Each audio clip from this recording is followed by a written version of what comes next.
Right, I shall mute myself. Okay, so hi everyone. Thank you so much for coming, and thank you, Ben and Nick, for the invitation to speak as part of this network. I have been a member of the Anglo-Russian Research Network for years, since 2012, I think, but this is my first time speaking at it or at one of its events. So this is a curious piece of research that I'm going to talk about with you all today.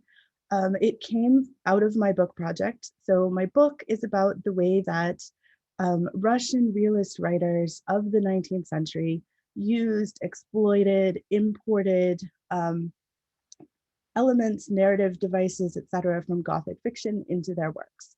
And one of the kind of curious footnotes when you're doing research into Gothic fiction in Russia is that a number of, as Gothic novels were being translated and brought into the Russian book market, a number of the novels were attributed to Ann Radcliffe, whereas they were not written by her. And so I was invited to write an article about this for a journal. And as I started sort of diving deeper into this, a lot of very strange publication microhistories emerged. And so that is what I will be talking about today. So without further ado, Dostoevsky was a fan of Anne Radcliffe. Famously, in Winter Notes on Summer Impressions, he recalls having her works read aloud to him as a child. And I should say, because I wasn't sure how many people knew Russian in the audience, everything will be in English in the talk. But if you all want Russian quotes, etc., please do let me know. And all of the translations here are mine. On long winter evenings, I listened because I could not yet read, mouth agape and dying from delight and horror, as my parents read Anne Radcliffe's novels aloud to me. Then I would rave about them deliriously in my sleep. Nicknamed the Enchantress in deference to her skill in building immersive narrative worlds, Anne Ward Radcliffe was the most popular novelist in late 18th and early 19th century Europe. Her popularity in Russia, which imported much of its reading material from France, comes as no surprise. Between 1789 and 1798, the English writer published 5 novels: The Castles of Aslan and Dunbayne, A Sicilian Romance, The Romance of the Forest, The Mysteries of Udolpho, and The Italian. Of these 5, the latter 3 gained extraordinary fame.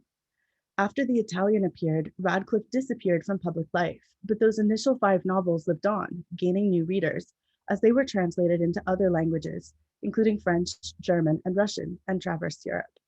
In 1826, 3 years after her death, a 6th novel was published posthumously. And I want you, as we go through and talk about many of these fake Radcliffe novels, to remember that Radcliffe published basically 5 novels before the time that we're talking about now, which the talk kind of talks about the period from 1799 until about 1820. So although many people attributed novels to Anne Radcliffe during this period, this group of 5 novels was really the group, right? This is what she had published at that point. In the late 18th and early 19th century, Radcliffe's particular style of Gothic fiction came to define many of the Gothic genre's conventions. Her novels are mostly set in a temporally distant, exotic, and potentially sublime place, many of them in Italy. They feature innocent heroines who must contend with wicked guardians, murderers, thieves, the supernatural, kidnappings, and other tribulations. In The Mysteries of Udolpho, which is Radcliffe's most well-known and influential novel, heroine Emily St. Aubert is driven from her home, orphaned, robbed, imprisoned by an unscrupulous guardian, set upon by bandits, but she also falls into reveries as she travels through the beautiful countryside of southern France, the Alps, and Italy. In an 1861 letter to his friend Yakov Polanski, Dostoevsky admits that his dream of traveling to Italy is grounded in his early reading of these works. How many times have I dreamed since childhood of visiting Italy, he writes. Ever since Radcliffe's novels, which I had already read before I was 8, various Alfonsos, Catarinas, and Lucias have been imprinted on my brain. Dostoevsky's statement reveals more than his love of Radcliffe, however. It also reveals a peculiar knock-on effect of Radcliffe's unprecedented popularity. Although Dostoevsky associates these characters with Radcliffe, Not one of them appears in Radcliffe's novels. Rather, they are all from pseudo-Radcliffe, or pseudo-Radcliffe novels, to use Vadim Vatsurov's term. Pseudo-Radcliffe describes the substantial body of Gothic novels attributed to Ann Radcliffe that appeared on the Russian book market during the period 1800 to 1820, but which were actually the work of other authors. Examining book catalogues from the period 1800 to 1820 reveals 22 unique works attributed to Ann Radcliffe, who, if you recall, had written only 5 unique novels up to that point, and 2 of these did not appear in Russian translation. This corpus of Russian Radcliffiana, that is, Radcliffe's original works, as well as the pseudo works attributed to her, exists because international copyright laws did not. The corpus presents intriguing case studies about the transnational circulation of texts, the nature of early 19th century Russian book market, the rise of popular reading and advertising in Russia, and the gendered nature of critical discourse at this time.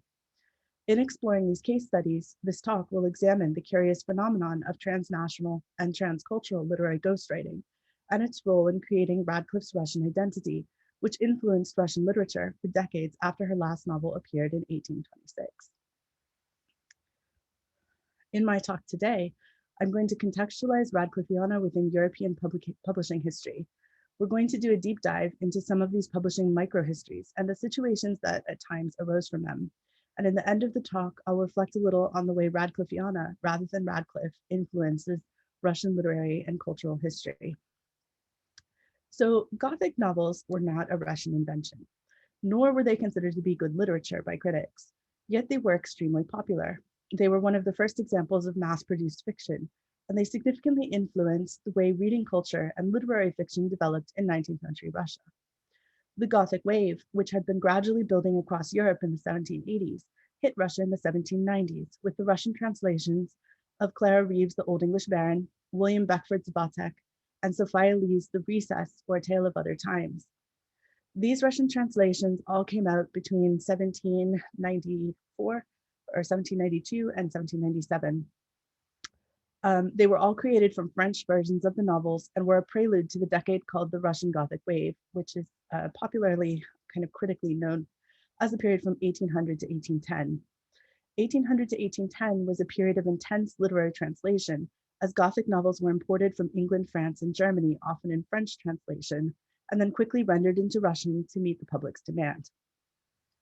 The late 18th century Russian book market differed significantly from its counterparts in England and France. The English and French markets had been in place for well over a century, and the trend for Gothic novels in the 1780s was facilitated by a robust network of publishers, booksellers, circulating libraries, subscription libraries, and literary journals.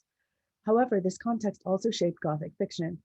In England, a 1771 change in copyright law that negated copyrights older than 28 years led publishers who could no longer rely on the profits from their back catalogs to seek out new talent with more urgency.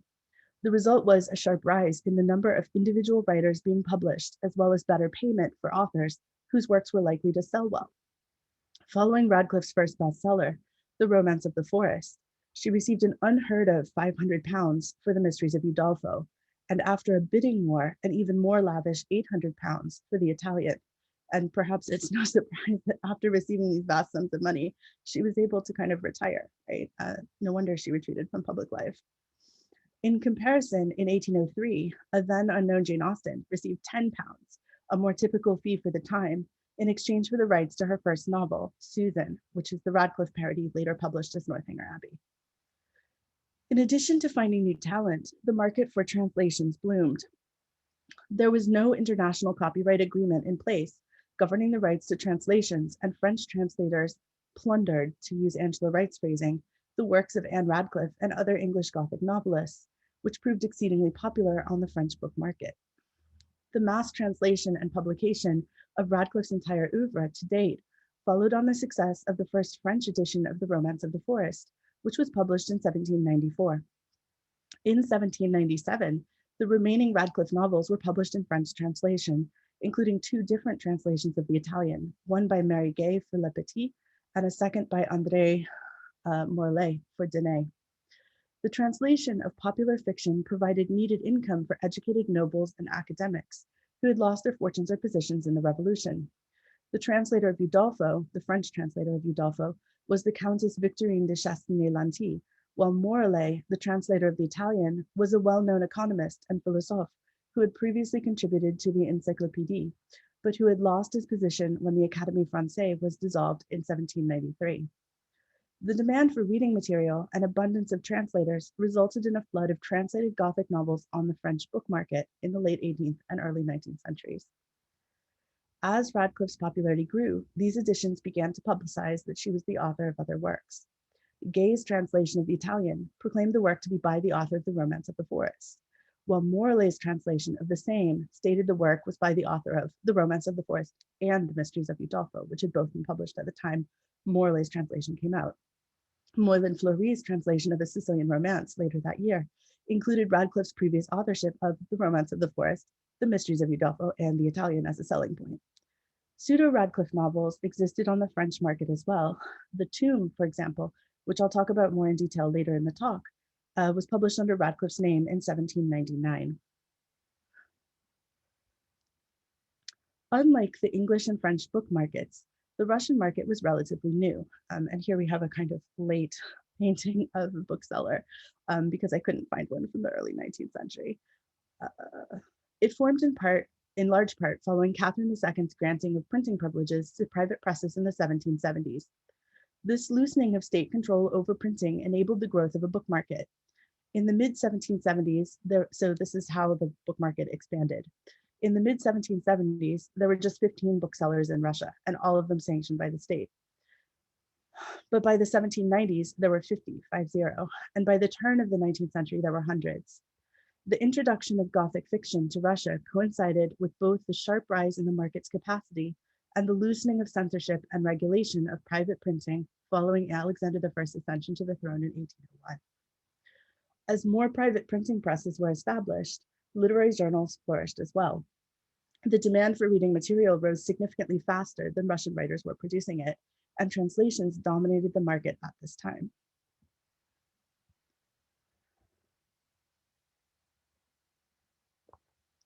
The first Russian readers of Radcliffe were undoubtedly reading French translations imported from abroad. The first Russian translations of The Mystery of Udolpho appeared in 1802, and that year alone, 7 translations of novels attributed to Radcliffe entered the Russian book market. If you search for Ann Radcliffe's name in the Russian State Library catalog, a number of familiar titles will come up in Russian translation. Among them, The Mysteries of Udolpho, the Italian, or The Confessional of the Black Penitents.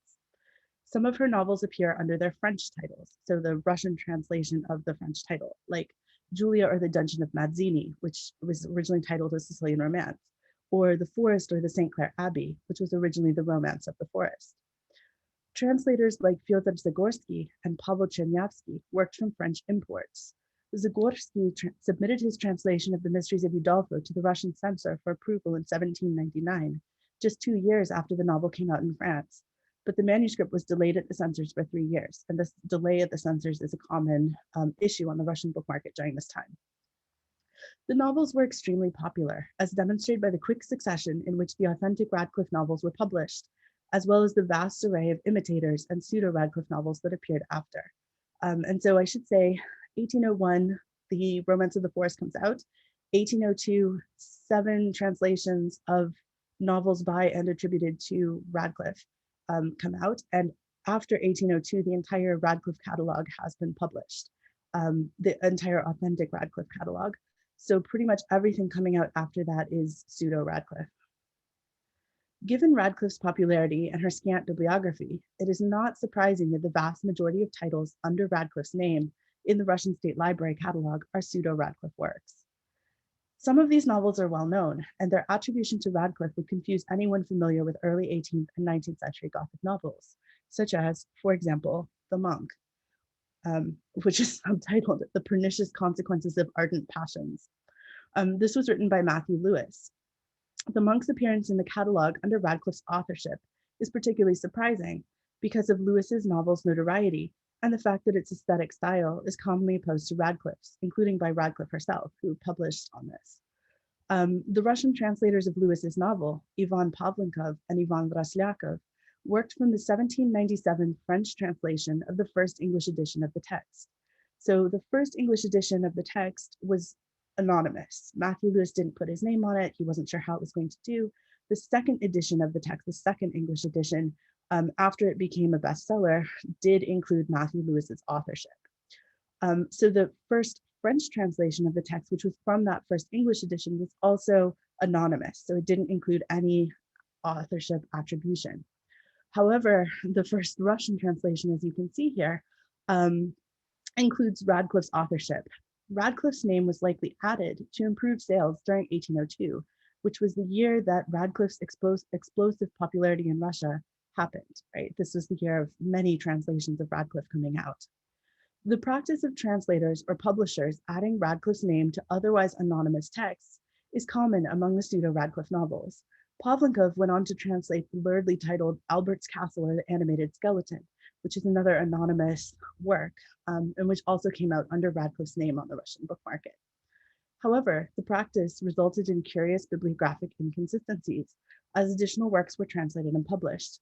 In Russia, for example, The Monk was widely known as Radcliffe's novel, until the Russian translation of The Bravo of Venice was published in 1807.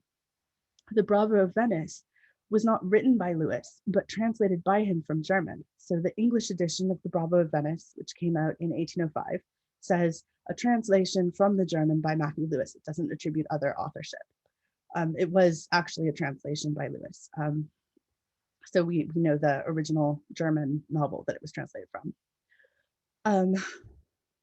The French source text says The Bravo of Venice, written by Matthew Lewis, the author of The Monk.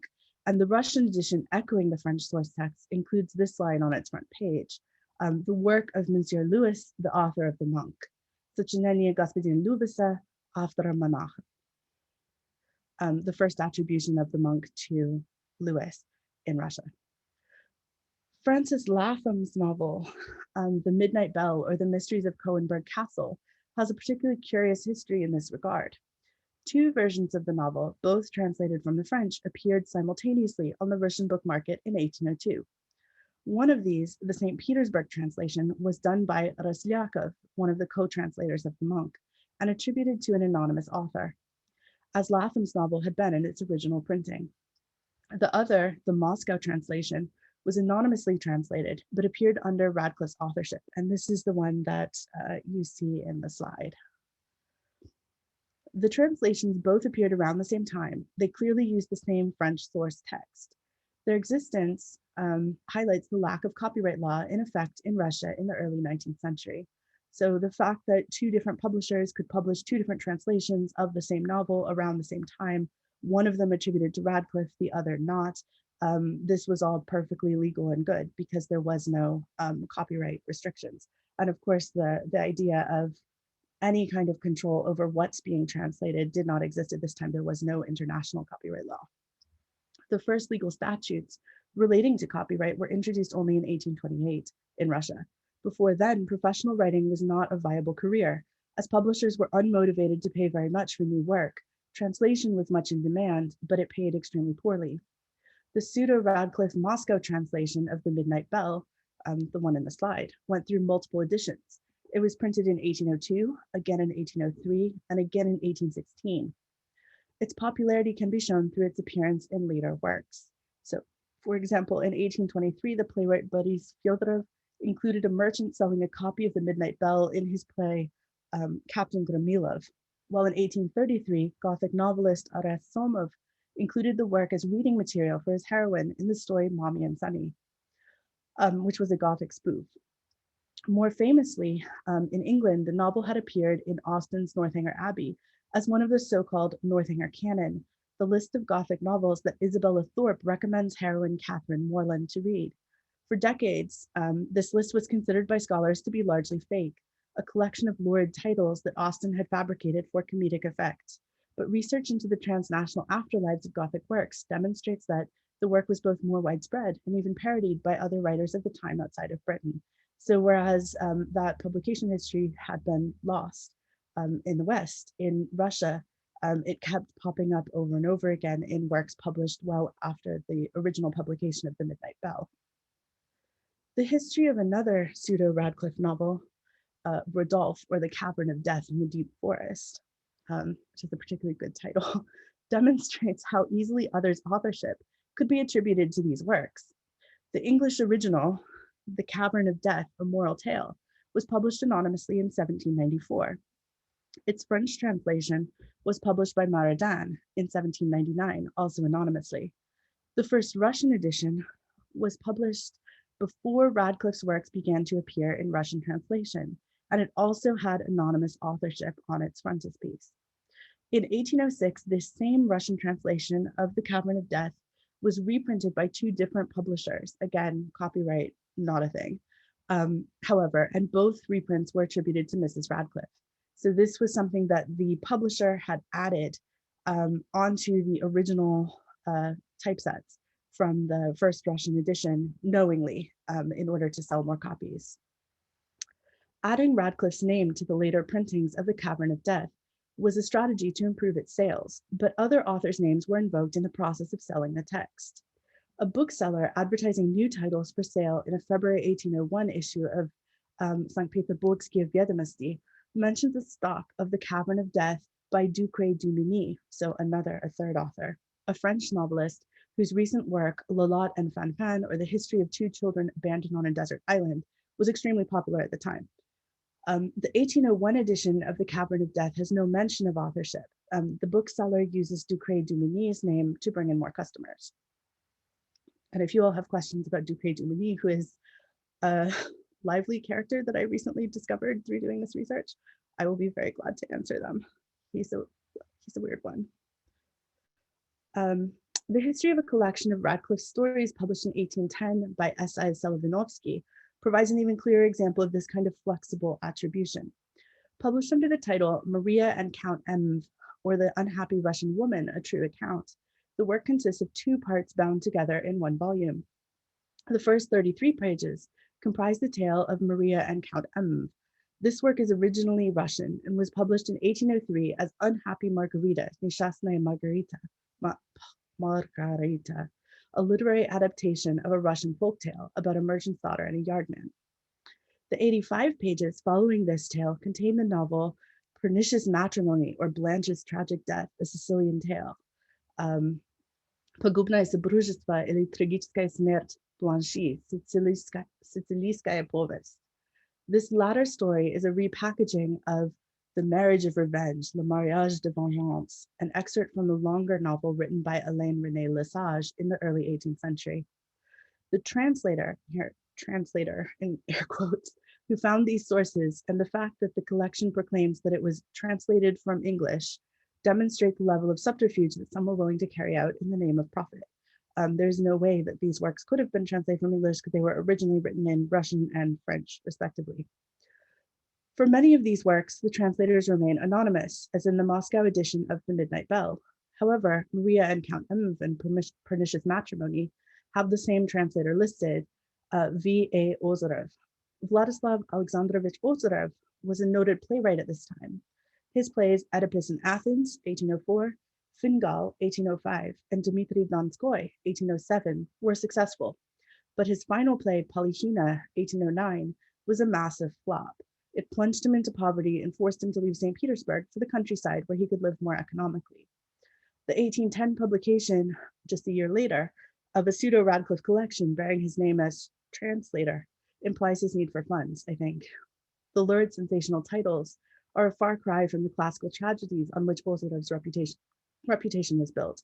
And intriguingly, these lurid sensational titles and Radcliffe's name really point to this as being, it identifies it as a Gothic collection, whereas neither work that appears in this collection would be considered Gothic otherwise. Interesting. Translations were often completed hastily and in some cases by multiple translators working on parts of the same text simultaneously.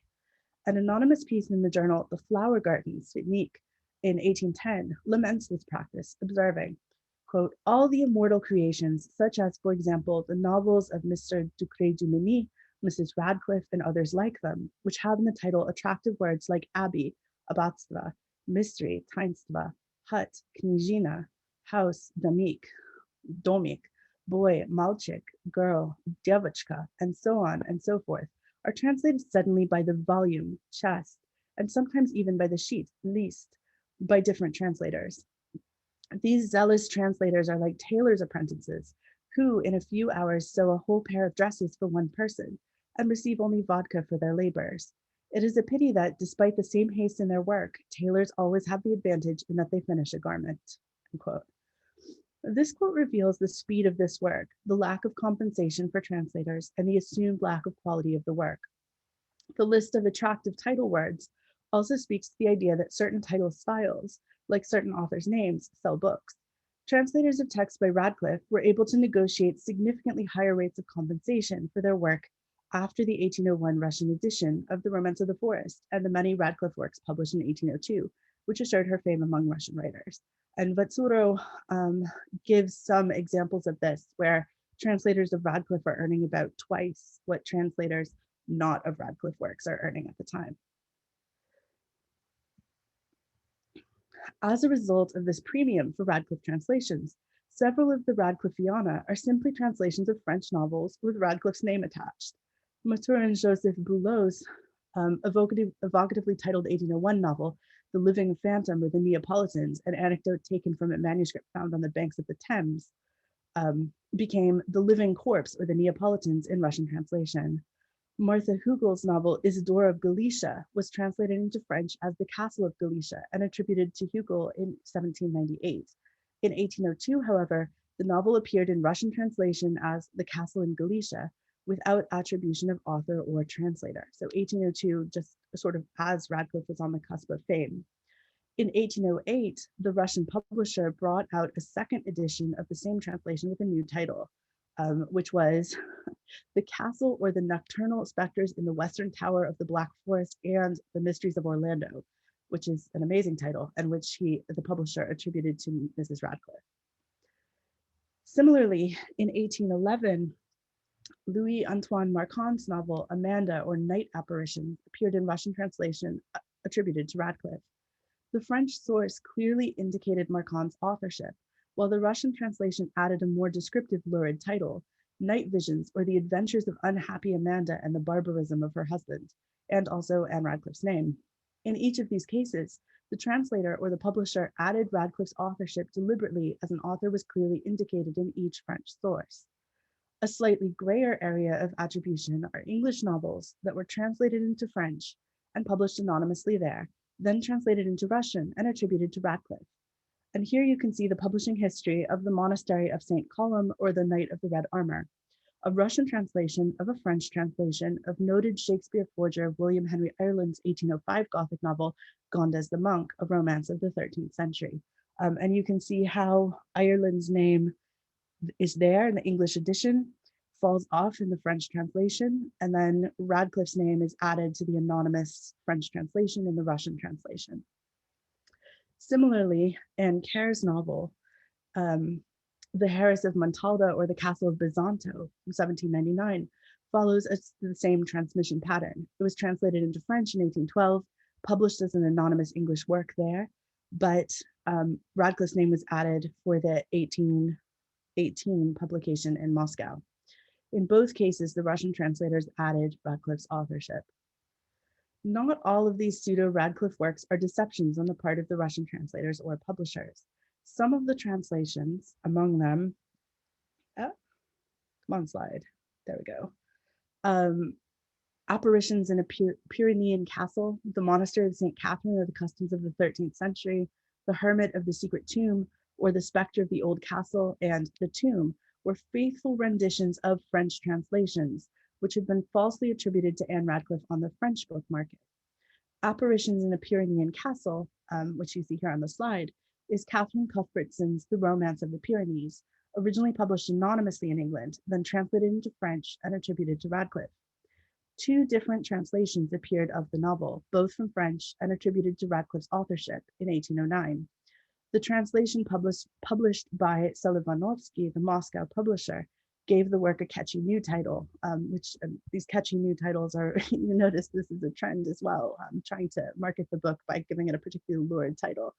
The title it was given was The Horrible, Unusual, and Extraordinary Adventures or Apparitions in a Pyrenean Castle.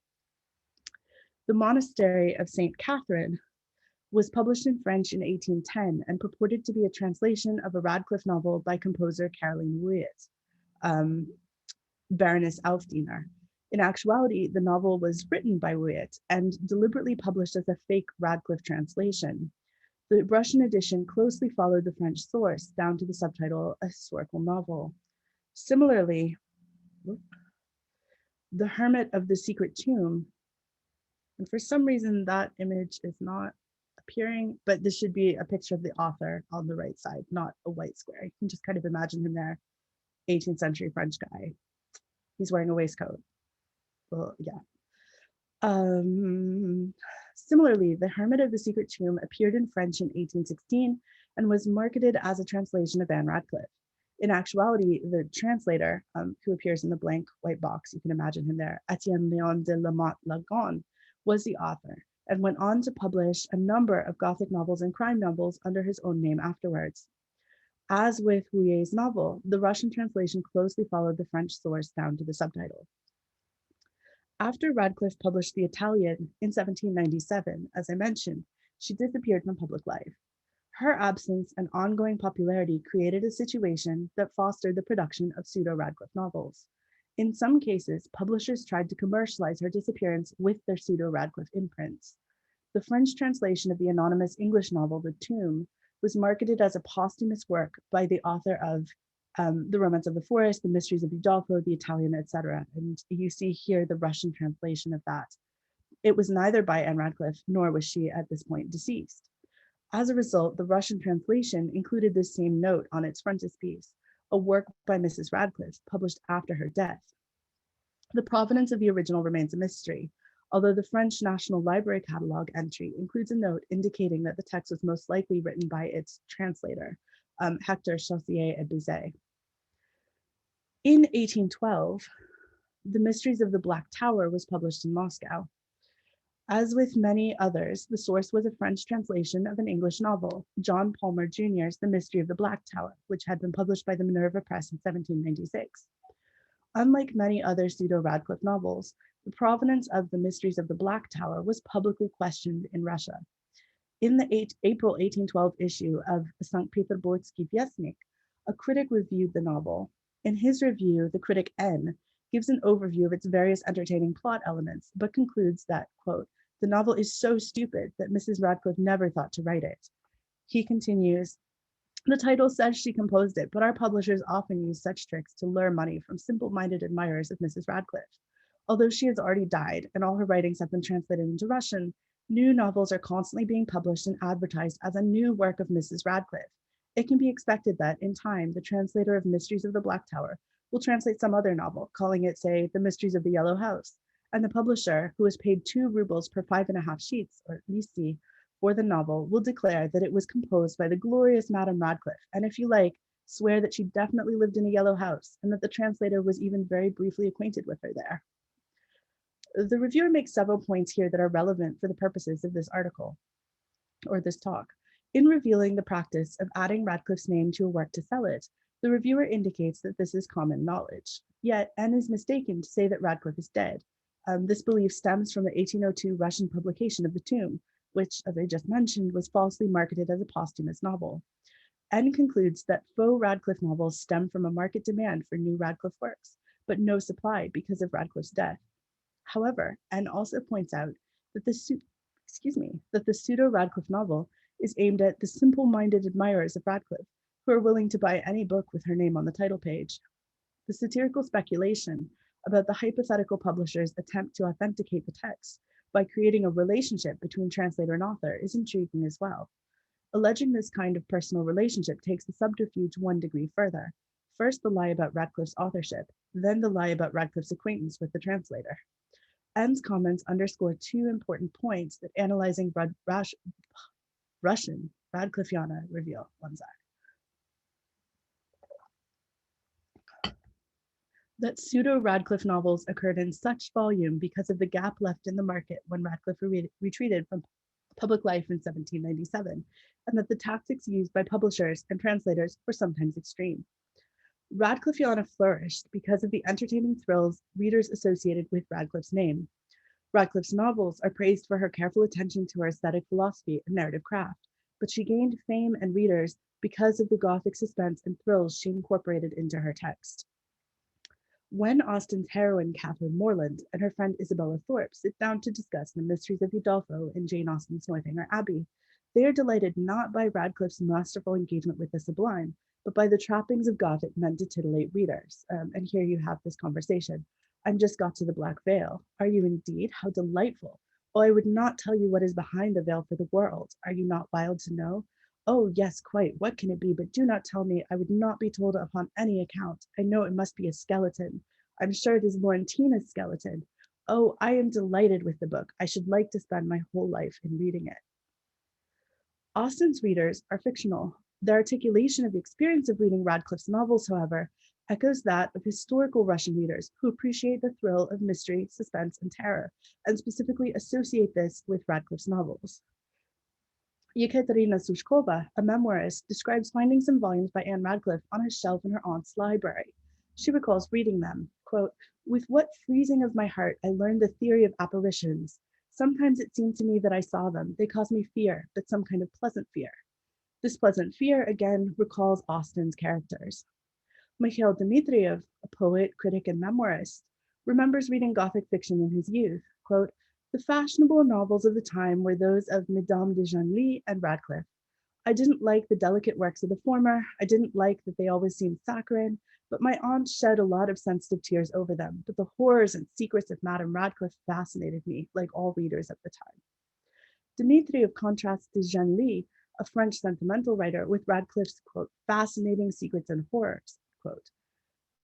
Alexander Nikitchenko, a critic, censor, and academic, similarly recalls a youthful fascination with Gothic novels. Quote, "The novels were largely in translation and mostly bad, without the slightest hint of psychological development in the characters. They fascinated me exclusively with romantic adventures and the fiery feelings depicted in them. With what trembling I penetrated into dark dungeons following Ann Radcliffe. But I gained little from this course of reading. First, the fact that for a long while afterwards I was afraid to stay alone in a dark room. And second, that meeting a new woman, I rushed to elevate her into a pearl of creation and fall in love with her." Nikitchenko mentions the poor quality of the translated novels and their lack of psychological development, yet his reading still contains an experiential quality. Like Sushkova, he is drawn into the world of the text and has a physiological response. Austen's readers are clearly reading Udolpho, but the delightful thrills Isabella and Catherine describe are those of Gothic suspense more broadly, not specifically from Radcliffe. They just happen to be reading Radcliffe.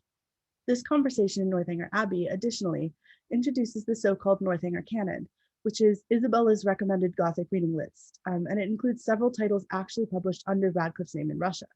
Similarly, these memoirs by early 19th century Russian readers might be describing the experience of reading pseudo-Radcliffe, or both. We don't know. These reactions point to a broader definition of Radcliffe. And here I will bring in what Joellen de Lucia has termed the corporate Radcliffe.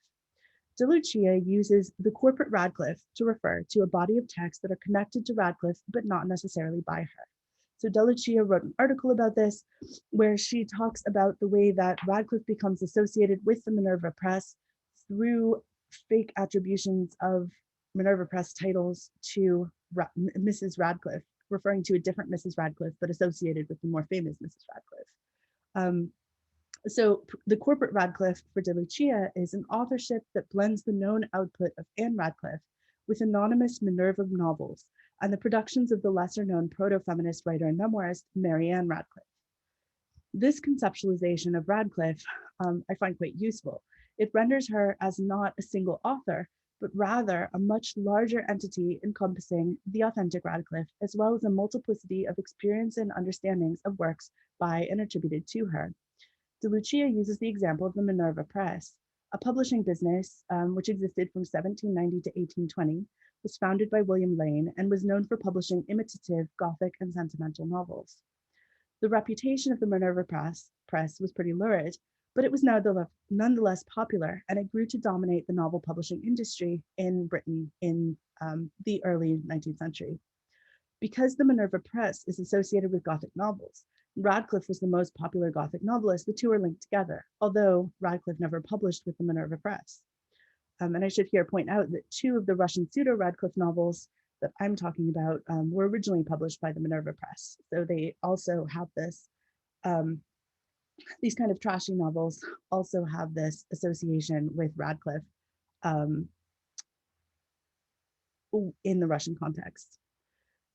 And those 2 are The Animated Skeleton and The Mystery of the Black Tower.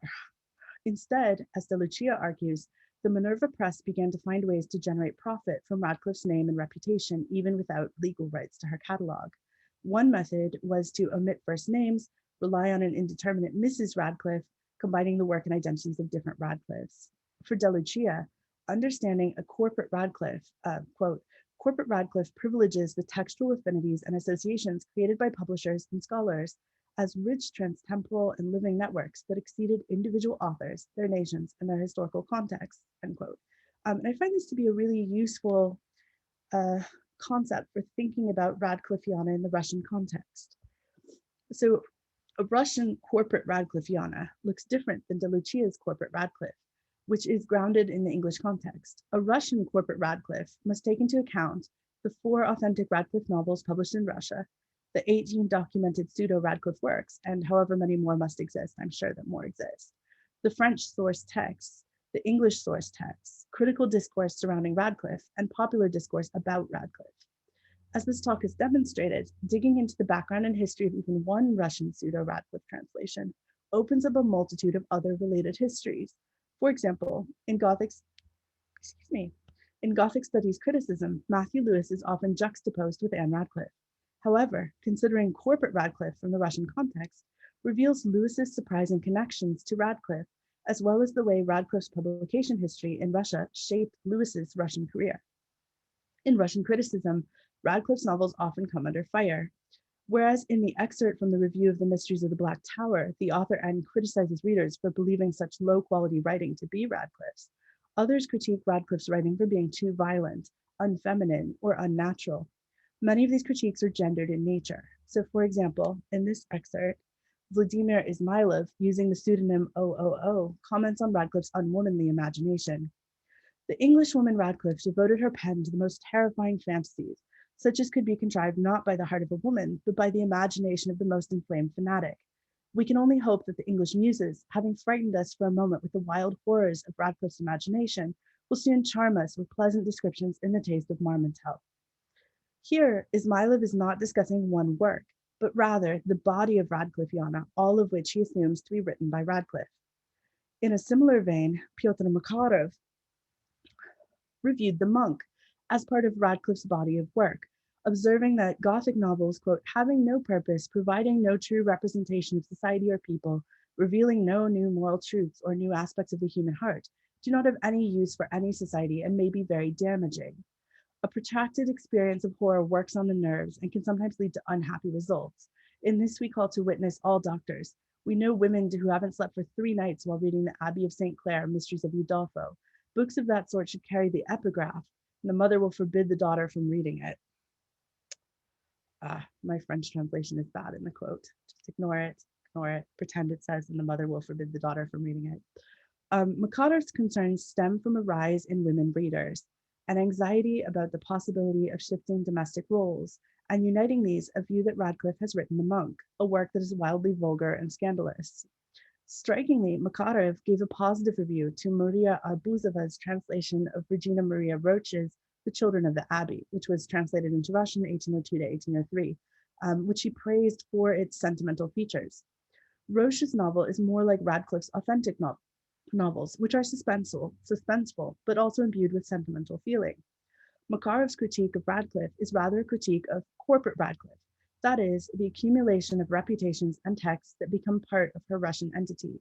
Radcliffe becomes a byword for the problems of modern society and literature. In 1816, Gothic novelist Ares Somov published a humorous poem called Plan for a Novel a la Radcliffe. In it, Somov plays with convention to draw up a kind of recipe for a perfect Radcliffe novel. Robbers, an underground prison, a tower, half a dozen owls, gleaming through ravines, the moon has risen, wolves are baying, the wind howls, awful dreams torment my heroes, fiery dragons, flying griffins from myth, fear, horror after them flows, there you have it, a novel a la Radcliffe. And I should say that this is Alessandra Tosi's translation from her book, Waiting for Pushkin. Readers familiar with Radcliffe's original 5 novels will be confused by this poem. It lays out many Gothic conventions, but only the beginning is recognizable in Radcliffe's narrative world. The other elements, like the dragons, griffins, etc., belong to corporate Radcliffe. Somov, familiar mainly with the Radcliffiana published in Russia and not distinguishing between authentic and pseudo-Radcliffe, conflates them. His poem thus describes the Russian Radcliffe. The Russian Radcliffe is a combination of texts, experiences, and attitudes that transcend borders and languages. This Radcliffe collapses a decade's worth of publishing into a single year, or draws out a few short years' worth of publications into decades. This Radcliffe is a woman writer who has a reputation for violating tradition and the status quo through her scandalous and risque novels. This Radcliffe is the work of a multitude of authors, translators, publishers, critics, and readers over the course of half a century and beyond. The latest pseudo-Radcliffe novel I found, Louisa or the Dungeon of the Leon Castle, which was published in 1819 in Russian translation, presents an intriguing opportunity for speculation. The work purports to be translated from French, and no translator is credited. However, the work also does not correspond to any known French, German, or English Gothic novel that I could find. It seems likely that this Radcliffe is an anonymous Russian translator who is actually perhaps consciously authoring the text as Radcliffe's. The other 21 Russian Radcliffiana texts I found clearly mapped to French or English source texts, and their provenance through translation, or in the case of Ozera's translation of Maria and Count M, blatant copying of earlier Russian publications is clear. However, Louisa's origin remains a mystery. Whether it is a translation of a lost or unknown text, or the creation of an unknown Russian author, by 1819, this text is the last in a long line of Radcliffiana. In its attribution to Radcliffe, it carries the reputation of that line, both the probability and of popularity and the association with lurid Gothic thrills and scandal. Despite Ann Radcliffe's rich history of transmission and publication in Russia, the most famous Russian Gothic writer from this period is not Radcliffe. In 1794, I should say, is no longer Radcliffe. In 1794, Nikolai Karamzin, noted essayist, historian, and writer, published a short Gothic story called Ostrov Bornholm, or Bornholm Island. Karamzin's story is a familiar tale. A traveler comes upon a menacing castle while exploring a distant island.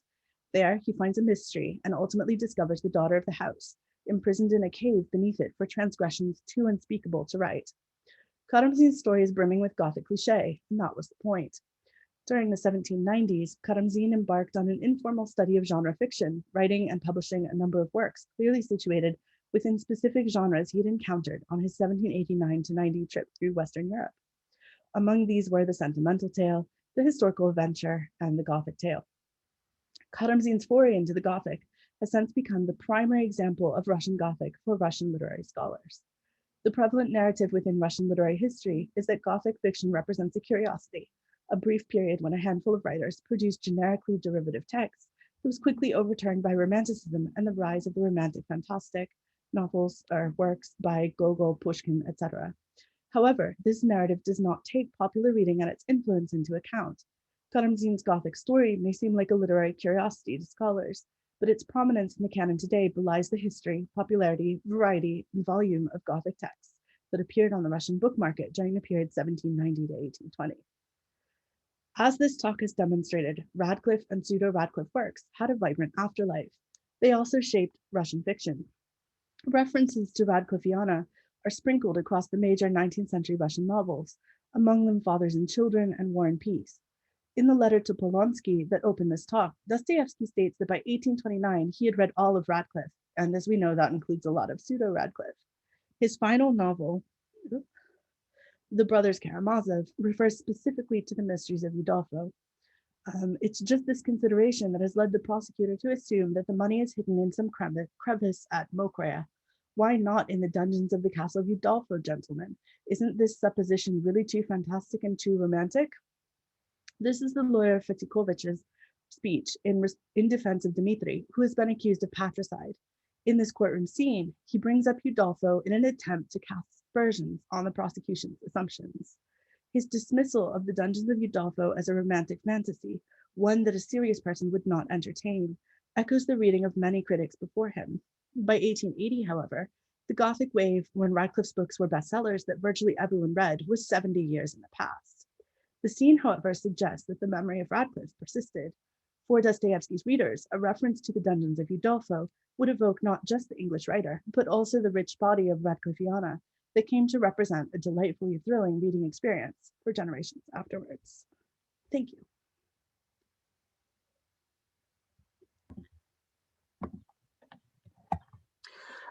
Thank you very much, Kathy. That was really fantastic talk. I think we can open the floor to questions now. If anybody has them, I'm sure you do.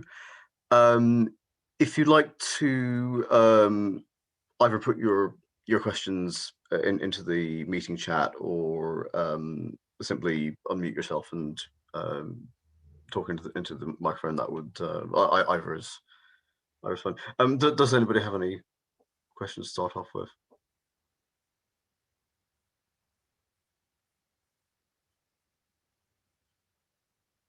Well, I can start with a question. I found it very interesting that the pseudo Radcliffe's books were written originally in Russian. It was written on the book that it was translated from English, so переведено с английского, whereas most original books were translated from French. And well, is it so? What was it like this, or were the original Russian books pseudo Radcliffe, which were signed as translated from French as well? Because it's quite interesting. I think it was probably helpful in the process of identifying these pseudo novels that they pretended to be translated from English rather than through French translation as well. Many of them that I found, most of them that I found where I could actually see the frontispieces do say translated from English. And there's actually a critical debate in 1812 around the publication of the Black Tower, where people say, well, obviously this is from a French translation. It says translated from English. Is this a fake Radcliffe novel? Although, because so many of them, including Radcliffe's novels, which obviously came via French translation, said on the cover, translated from English. I believe that this is just the translators basically translating what it says on the cover page of the French novels. So translated from English on the French novels, and then that becomes translated from English on the Russian novels. Like maybe it's more authentic if they're saying that the translation is from English, whereas everyone knows it was from French. Okay. But I believe I have not found a novel that was not passed through France before it was translated into Russian. And have you noticed while reading Russian translations, if no matter from French or from English, these novels were translated, were they Russified while being translated in any way? Because there was obviously an understanding of Gothic novel, of a particular Russian understanding what Gothic novel is. So was there an attempt of translators to somehow please the audience and give them something in like an extreme version of this Gothicness, how Russians understood it? So I haven't done a close comparison of the different translations. So I can't really speak to that, but the place to look for that is Vadim Vatsoro's book, Готический роман в России, where he does compare the different translations and talks very specifically about how those translations differ, how some of them become Russianized, etc. Okay, thank you. So there is some Russianization happening, not a lot, but Vatsoro talks about it in detail. We have a question from Nick in the chat. It says, thank you, Katya, really interesting talk. Forgive my complete ignorance and the general question. Is this, and I think by this he means this sort of pseudepigraphy. Mm-hmm. Is this an occurrence so vast as to encompass much of print history, or is it something seen only in specific contexts and times? So I think that this was much more widespread than just these Radcliffe novels. I do not know if this persisted after this beginning period because I haven't looked at a lot of histories, but as I was doing the research for this and looking specifically at pseudo Radcliffe novels, I found pseudo other novels, which didn't, it's too big a topic to put them all in the article, but the French author that I mentioned before, Duminy Ducret, he published a number of works, like 9 or 10 of them, that all had titles. Like the one that I mentioned was, I think, Lolat and Fan Fan, or the history of 2 children abandoned on a desert island. And he published a number of works that all had titles like this. So there's one like, and I'm making up titles here, but something like Antoine, or The Mystery of the Boy Lost in the Woods, or like Marie, or The Mystery of the Girl Lost on the Mountain, like these kind of things. And when I was looking up the first editions of these in the Russian National Library catalog, I noticed that Duminy Ducret has published substantially more novels than he wrote in Russia. Like there were maybe 20, 30, which were not all mappable to his bibliography. So I think based on that example, this was very widespread during this time, but I don't exactly, I can't speak to after this time. And I think by 1828, when that copyright law came into effect, and more, 1828, when that copyright law in Russia came into effect, and there was kind of a crackdown on non-copyrighted publication, so on kind of this kind of piracy, that would have probably halted a lot of this activity. Mm. I mean, I've come across a similar, not entirely the same thing, later in the 19th century, where it goes in reverse, where you have the Russian classics taken into English translation by mostly by Polish nationalist emigres in London, and usually anonymized and in parts rewritten in a way that will appeal to sort of Victorian readers' kind of Russophobic political tastes. So that happens to like Zapiska Ochotnika and Yotvi Dushi, is probably the most famous case, which comes out in 1854 as Home Life in Russia, anonymized. So I mean, there are probably other instances of. I mean, I was actually going to ask you whether this kind of pseudepigraphy is a much bigger phenomenon in literary history than sort of as. I mean, I don't know whether it's been so widely acknowledged, because I'm not actually a literary scholar, but is this a bigger sort of transnational story than it might have seemed? I think that if you are finding examples of this from the later 19th century, this is a much broader thing. I can't speak to it because I've done the research only for the beginning part of the century, right? And I can't think of examples from after that because I haven't done the work. But if there are examples, I would say that probably it is. This abuts on the question that Maya has asked in the chat, which I wanted to, which unless you want to moderate it, I can. No, please on. So Maya asks, she's struck by how closely this chaotic publication, translation, false attribution history seems to parallel the chaotic industry of Gothic horror movies in 20th century Europe. Do I think this similarity has more to do with genre, foreign and mysterious origins as the formal part of the Gothic narrative, or material condition legal situations, laxity regarding international copyright plus truth in advertising? I think, yes, I think it has to do with both of these things. And I would say probably more to do with a laxity in copyright than necessarily the kind of formal foreign mysterious origins as part of Gothic genre, I think.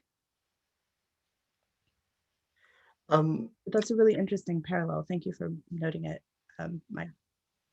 Can I ask another really quick question, Katya?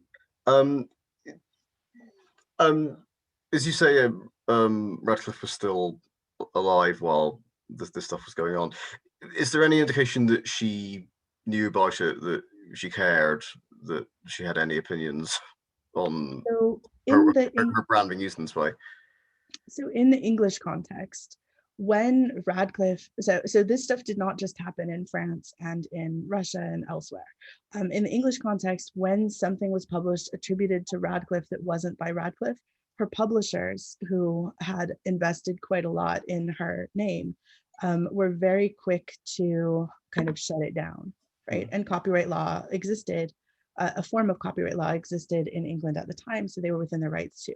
There were some issues with translations, or not translations, but publications subverting copyright law between Scotland and England. Like there were some loopholes across the Scottish border, but for the most part, copyright law held and allowed for the protection of Radcliffe's name. There were some instances where someone would say something in the press about Radcliffe not being there, and she did publish later in life a couple of critical pieces. So she was kind of aware of what was happening. In France, to my knowledge, the authorship of the tomb as being posthumous was not refuted. But I haven't looked closely at French criticism. In Russia, this created a mess where you have a number of critics afterwards saying, oh, well, you know, Radcliffe's dead. Where are all these pseudo-Radcliffe novels coming from? And that rumor of her death persisted for a number of years, to the point that I'm not sure that her actual death made any kind of impact, right? The pseudo-Radcliffe publication industry had kind of dwindled by 1823 when she died. So her death was not really remarked.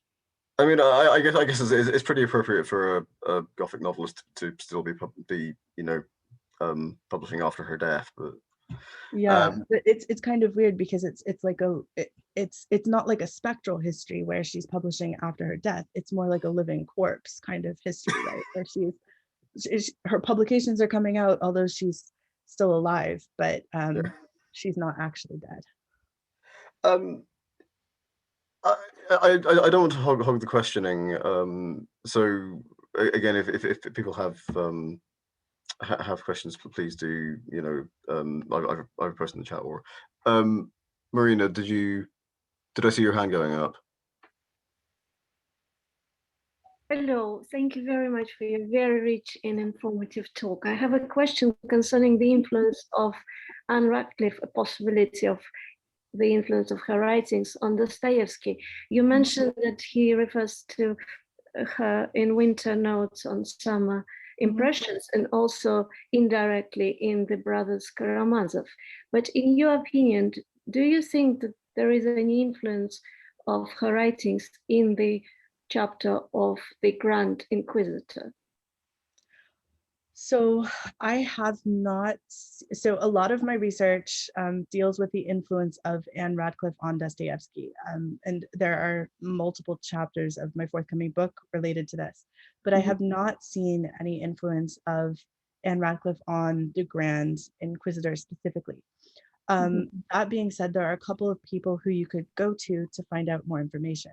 One of them is Robin Foyer Miller's book, Dostoevsky's Unfinished Journey, where she reads The Brothers Karamazov in connection with Melmoth the Wanderer, which was a famous Gothic novel published in 1820 that also Pushkin was reading. And she finds a lot of parallels there. So it's not exactly Radcliffe, but she does incorporate, I believe, a reading of the Grand Inquisitor in that reading. And the second place is Boris Tikhomirov, who in a 2020, I want to say, article in Dostoevsky и мировая культура published a kind of throwdown about whether Dostoevsky was reading Radcliffe, pseudo-Radcliffe, why it mattered, what was happening there. And he goes a lot in depth into what Dostoevsky would have been getting from pseudo-Radcliffe novels. I don't think he mentions the Brothers Karamazov specifically, but that is also really interesting to look at. Thank you very much. Do we have any more? Do we have any more questions, either in the chat or in the forum? Well, I have one more question, if you don't mind. It's quite common that Russian books were translated into English to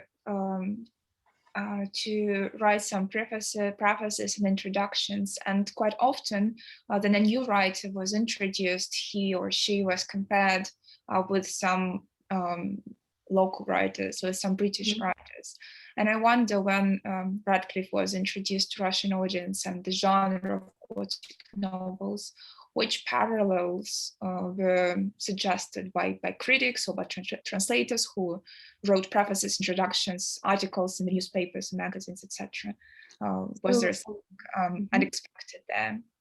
So a lot of the time, Radcliffe's novels are paired in criticism with novels by de Genlis and by Ducray-Duminy. So the vast majority of books at this time were imported from France. So there were a lot of French translations on the Russian book, or a lot of French books, French translations, and Russian translations of French books and French translations on the Russian book market at this time. So they're not really being compared, like Radcliffe is not being compared to Russian authors. She's being compared to French authors that everyone was reading at the time. That being said, it's interesting because in a few cases, like I'm thinking in particular of Amanda, Unhappy Amanda and the Barbarism of Her Husband, the Russian translation of Marcon's French novel, which was attributed to Ann Radcliffe when it was published. That in particular includes a preface by Ann Radcliffe where she talks about how the work fits into her other catalog, which is curious and strange because obviously it was written by the translator, right? And attributed to Ann Radcliffe. So interesting. Yeah, I just thought that in old Russian literature, like the story of Dracula, for example, it was quite familiar. So I don't know, I thought maybe there would be some comparisons from this side. Yeah, curious. French literature was known better than Russian. Yeah, for sure. And I mean, there was a lot more of it. This limitation of publishing houses and printing presses that had stemmed from the late 18th century meant that a lot of Russian literature, like there was not a publishing industry, there was also not a history of authorship. So like there weren't Russian writers so much that were writing things and getting them published. That evolved later as publication became more widespread, generally speaking. I see Jonathan has unmuted himself. Katya, yes, hi, thanks for the Hi. talk. Hey, I was just reflecting, can you distinguish stylistically between genuine Radcliffe and pseudo Radcliffe? In other words, are there particular stylistic traits that the pseudo side copies from the real, or is it all much of a muchness? And do you think that that had an influence on what later writers picked out from it? Were they picking out from the pseudo side or from the genuine side? This is a good question. Thank you, Jonathan. So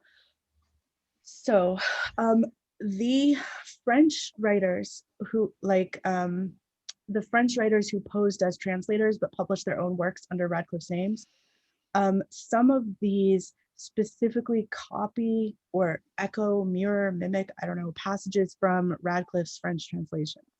So like there's a passage from The Romance of the Forest that also shows up in, I'm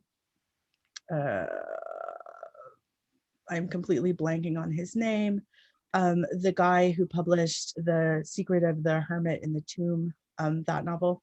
So that there's a passage that specifically echoes, and deliberately so, to try and evoke Radcliffe, I think, in these works. But that is not super common with the translations. I think a lot of the time with the translation, the translators are just trying to reproduce as quickly as possible because there's not a lot of artistry that goes into these. It's mostly they're not being paid very much and they want to get as much done as possible, which is also why you have situations like when The Mysteries of Udolpho was published in French and then again in Russian translation, multiple people worked on it. So The Mysteries of Udolpho came out in French translation with 4 different translators, each one of which had translated one volume of the novel. And then when it came out in Russian, it came out co-translated by 2 translators who didn't work together. They basically chopped up the novel and each translated different parts of it. So you get this kind of like hodgepodge, very strange job. And that that quote that I had about tailoring and the way that translators are kind of like a tailor's apprentice, that is not a not a far leap from talking about what translation was like during this time. But that all being said, I think later when you get different writers thinking back or reflecting back on what Radcliffe is doing in her novels, or on what they think of as a Radcliffe novel, that is very much tied to specifically Gothic suspense. Like there are some moments where they'll talk about, and Dostoevsky in particular talks about kind of the beautiful scenery of the Alps, the sublime landscape. We get some of this in The Idiot, for example, but a lot of Radcliffe's readers were more into the kind of suspense, which was also what they were seeing in these other novels, many of which were imitating Radcliffe or were imitating other popular Gothic novels, which is certainly what the ones that came out of, for example, the Minerva Press were doing. Has that answered your question, Jonathan? Well, it's interesting. It goes a little bit, a little way towards, there's a much deeper issue here. I mean, you know, going back to Marina's comment about the Grand Inquisitor, I mean, there are some very clear Gothic markers that surround this entire episode. You know, the location, the you know, nighttime, the lemon grove, you know, all of that sort of stuff is absolutely clear. You know, Dostoevsky's holding a big flag up saying, "Yeah, watch out here, I'm doing something." And you ask yourself, what is he doing? The answer, I think, in part, is he's telling you you're entering a fictional world, which is very interesting, because actually what he's transmitting at the same time is a philosophical message. So what are we to take from that? There's to me, there's definitely a conflict there. The Gothic marker is being used in a sort of almost an ironic manner. Although anyway, I should also say that this setting of the Inquisition in the setting of the Inquisition in the Grand Inquisitor, this is not a Radcliffe setting. Like none of Radcliffe's novels, the authentic Radcliffe, are set in the Inquisition. That is something. No, I said Gothic, not right. It's more generally Gothic rather than specifically Radcliffe. Absolutely, but also Dostoevsky, when he was reading these things, like he read, you know, The Monk, and it was definitely attributed to Radcliffe in the version that he would have been reading. Right? So it becomes a question of what that pseudo Radcliffe is like. So Nina asks, how did the translators maintain consistency? And the answer is, I don't think they did, based on my reading of the novels. But if you want to read them, you can look and see. I should say that everything that I've put in this is freely available online. So I have not gone to an archive to do this research. I have done it from my living room using bibliographic catalogs of different state libraries and using the digitized versions of some of these novels that appear online. And that includes everything that's in my presentation. I definitely found online over the weekend when I was looking for images for the presentation. So there's a vast, if you want to do a deep dive with me into this, there's a vast array of pseudo Radcliffe online, which you can read in multiple languages and find out these questions for yourself, or the answers for yourself. Can I ask another quick question, Katia? And this is something you touched on a bit in your talk. That Nikolsky article from 1812, I think, is that as far as it goes in terms of Russian critics and reviewers in the fic journals and that kind of thing, openly acknowledging what is going on here, or is it more widely discussed than that? So it is more widely discussed than that. There are a number of quotes. I have not found as many as I believe that there are. That one is maybe the most evocative one, precisely because it talks about how Radcliffe is dead, right? Which I find amusing. But the this idea in critical discourse, like Nikolsky is pointing out this thing that's very apparent if you just look at Russian book catalogs, where you have one bookseller saying like, oh, I have this new novel by Radcliffe, you know, and you have another bookseller saying, oh, I have this new novel by somebody else, and they're the same novel. Where booksellers are specifically marketing books under different authors' names. And then publishers are also publishing books under different authors' names, and then translators are translating books under authors' names. And these names do not match up. These names do not match up. So, I mean, it doesn't take a very critically thinking person to look at like even the same issue of this journal that Nikolsky published in and look at the advertisements and see that there's something shady going on vis-a-vis Radcliffe's publication history. And critics, yes, they were looking at this, and this is one reason why Nikolsky points to simple-minded Radcliffe readers, right? Because these are the simple-minded readers that are not that are buying into the subterfuge because they want more Radcliffe novels, even though, as Nikolsky says, these couldn't possibly be Radcliffe novels. And Nikolsky doesn't know that. Radcliffe's very much alive. She could have been publishing stuff, who knows? But she isn't, and Nikolsky's right. This is exactly what's going on. Yeah, and that same trope of the simple-minded readers, the Polish emigre stuff that I mentioned earlier, that same trope comes up in English critical discourse as well. This is really tawdry stuff that is lapped up by simple-minded readers, but sort of discredits high literature. No, that's very interesting. Thank you. We have a question from Maya who says, "Do you know of any pseudo Radcliffe works with a quote unquote Russian setting or character beyond the one mentioned, Unhappy Maria / Margarita?" I do. Thank you, Maya, for asking this question. So when Radcliffe, when the Minerva Press was trying to do the thing where it was publishing works by different authors whose name just happened to be Radcliffe under the name Mrs. Radcliffe, so that it sounded like it was by Ann Radcliffe and everyone thought it was. One author, Elizabeth Radcliffe, had written some novels that are set in Russia. So there are English novels attributed to Radcliffe with Russian settings that are part of this pseudo Radcliffe. But the Radcliffe's publishers cracked down on them in the press, cracked down on them because they were not official Radcliffe, right? So copyright law meant that they could go after and force Minerva Press to say, oh, well, this Mrs. Radcliffe, this is actually Mrs. E. Radcliffe, not Mrs. A. Radcliffe. But in terms of the Russian Radcliffiana, I do not know of any other pseudo Radcliffe novels that have a Russian setting besides Unhappy Margarita. Do we have any other questions from anyone?